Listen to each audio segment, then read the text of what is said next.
Hello guys, രാവിലെ എണീച്ചിട്ട് അങ്ങോട്ട് തേരപ്പേര അങ്ങോട്ടും ഇങ്ങോട്ടും നടന്ന സമയത്താണ് ഓർക്കുന്നത് പാലോട് മേലെ ലാസ്റ്റ് ദിവസമാണ്. അപ്പോൾ ഇന്ന് സൺഡേ ആയിട്ട് എല്ലാവരെയും വിളിച്ചുകൊണ്ട് അങ്ങോട്ട് പോകാമെന്നും പറഞ്ഞുകൊണ്ട് വൈകിട്ടും എല്ലാവരും കൂടെ അങ്ങോട്ട് ഇറങ്ങി. നല്ല തിരക്കായിരുന്നു ഗൈസ്. ലാസ്റ്റ് ദിവസമായതുകൊണ്ട് എല്ലാവരും വന്നു ഗൈസ്. അങ്ങനെ ഭയങ്കര തിരക്കായിരുന്നു. പിന്നെ അങ്ങ് എത്തി സൈഡിലൊക്കെ ഇരിക്കണതെല്ലാം കണ്ട് കടകളിലെ കൊച്ചു കൊച്ചു കാര്യങ്ങളൊക്കെ കണ്ട് അങ്ങനെ തിരക്കിൻ്റെ ഇടയിൽ അങ്ങോട്ട് പോയി ഗൈസ്. അങ്ങോട്ട് പോയി അങ്ങനെ നല്ല തിരക്കായതുകൊണ്ട് ഗൈസ് കടയിലൊന്നും നല്ലത് കയറാനും പറ്റില്ല. എന്നാലും വഴിയിലിരിക്കുന്ന എല്ലാ കടയിലും കയറി നോക്കി സാധനങ്ങൾ നോക്കി വാങ്ങിക്കാൻ വേണ്ടിയൊക്കെ പോയി ഗൈസ്. കുറച്ച് സാധനങ്ങളൊക്കെ വാങ്ങിച്ചും അങ്ങനെ അവിടെ ഒരു കൊച്ചു കടയിലാണെങ്കിൽ വളകളൊക്കെ കൂട്ടി വാരിയിട്ടിരിക്കുന്നത് ഗൈസ്. അതൊക്കെ വാങ്ങാൻ വേണ്ടി അങ്ങോട്ട് കയറി കുറച്ച് സാധനങ്ങളൊക്കെ വാങ്ങിച്ച് നല്ല ഭംഗിയുണ്ടായിരുന്നു ഗൈസ് എല്ലാം. പിന്നെ അതൊക്കെ എടുത്തിട്ട് എല്ലാവരും കൂടെ ഈ കുന്ത്രാണ്ടത്തിൽ കയറി ഗൈസ്.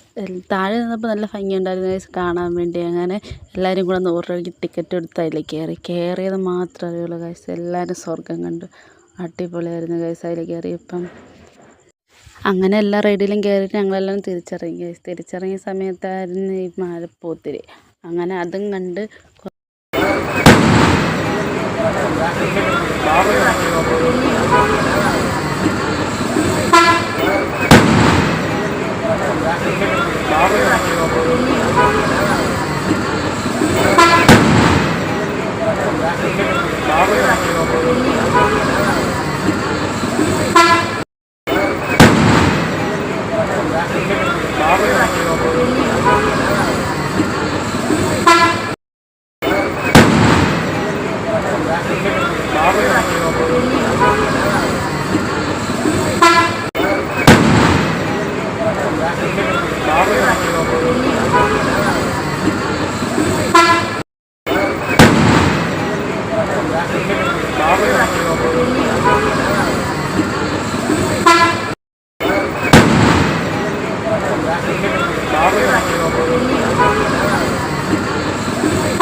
പിന്നെ അത്രേ ഉള്ളൂ ഗൈസ്. Tata bye bye.